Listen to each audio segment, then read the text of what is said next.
Hello everyone, and welcome to History of the Ancient World.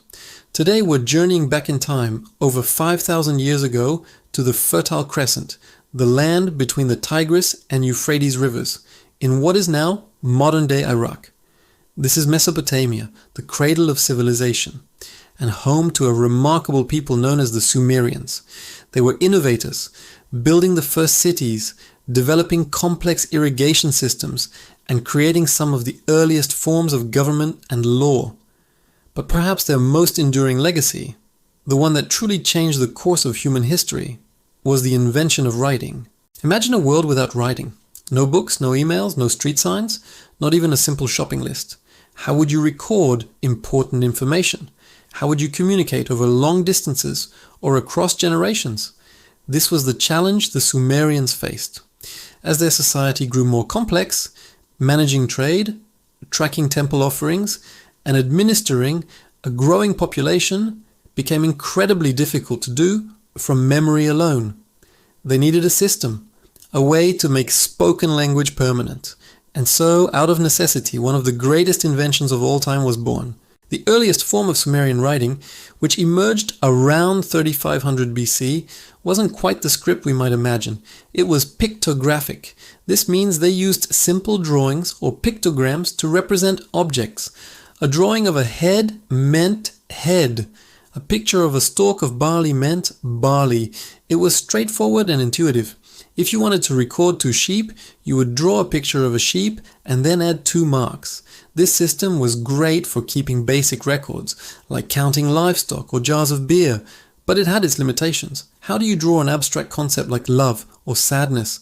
How do you represent a name? The pictographic system was a fantastic start, but it needed to evolve. And evolve it did. Over the next few centuries, the Sumerian scribes began to make their pictograms more abstract. Instead of carefully drawing a realistic picture of an ox, they would simplify it into a few quick strokes. This was partly for efficiency. Scribes had to write on wet clay tablets, and drawing detailed pictures was slow and cumbersome. The primary writing tool was a stylus made from a reed, which when pressed into the soft clay, created a distinctive wedge-shaped mark.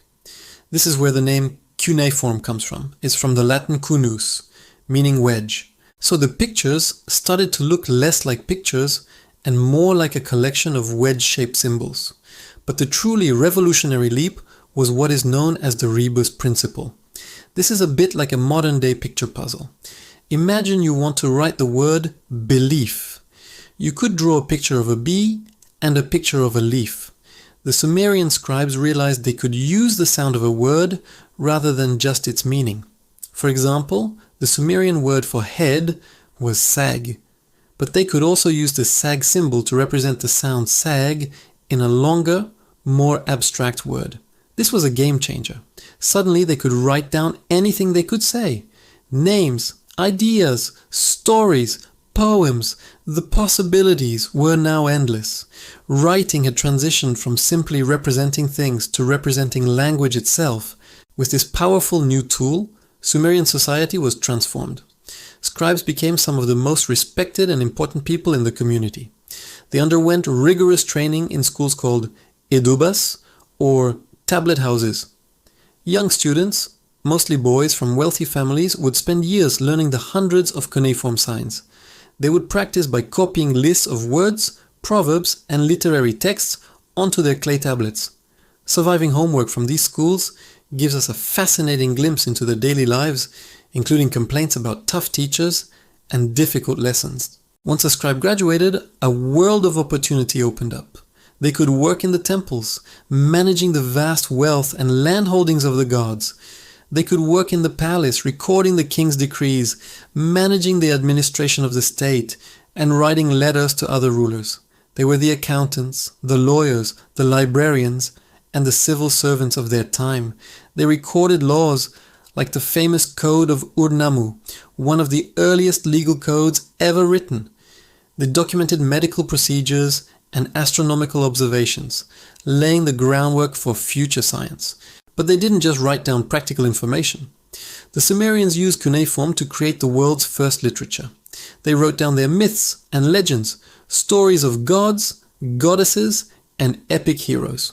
The most famous of these is the Epic of Gilgamesh, a breathtaking tale of a powerful king's quest for immortality. It's a story filled with adventure, friendship, loss, and profound questions about the human condition. Without the invention of cuneiform, this masterpiece and countless other stories would have been lost to the sands of time. The influence of cuneiform didn't stop with the Sumerians. As other civilizations rose to power in Mesopotamia, like the Akkadians, Babylonians, and Assyrians, they didn't reinvent the wheel. They adopted and adapted the cuneiform script to write their own languages.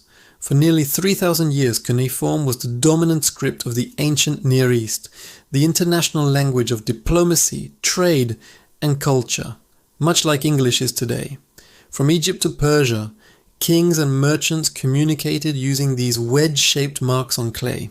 So why don't we use cuneiform today? The decline of cuneiform was a gradual process.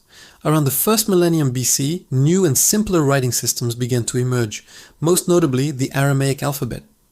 Alphabetic scripts, which use a small number of letters to represent individual sounds, were much easier to learn than the hundreds of signs required for cuneiform.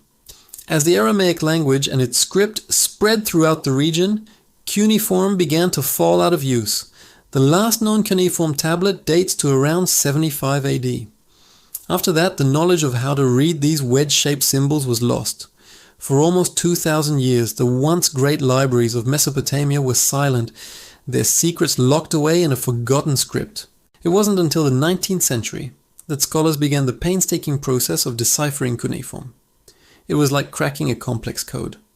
Pioneers like Henry Rawlinson risked their lives, dangling from cliffs in Persia to copy multilingual inscriptions that held the key. By comparing the known Old Persian text with the unknown Babylonian and Elamite versions, they were slowly able to unlock the sounds and meanings of the symbols.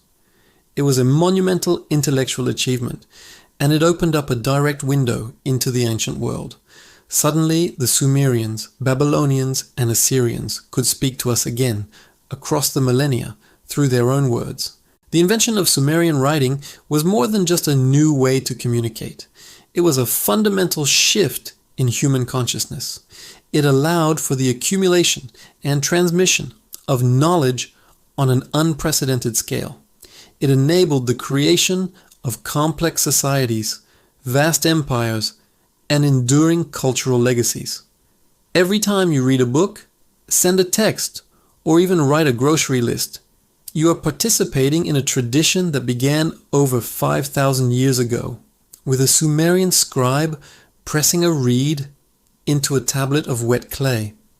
It's a powerful reminder that the ideas and innovations of the ancient world are not just history.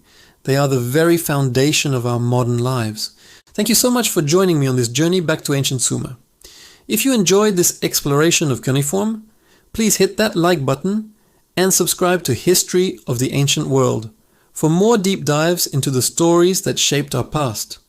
Let us know in the comments what ancient invention you'd like us to cover next. We'll see you in the next video.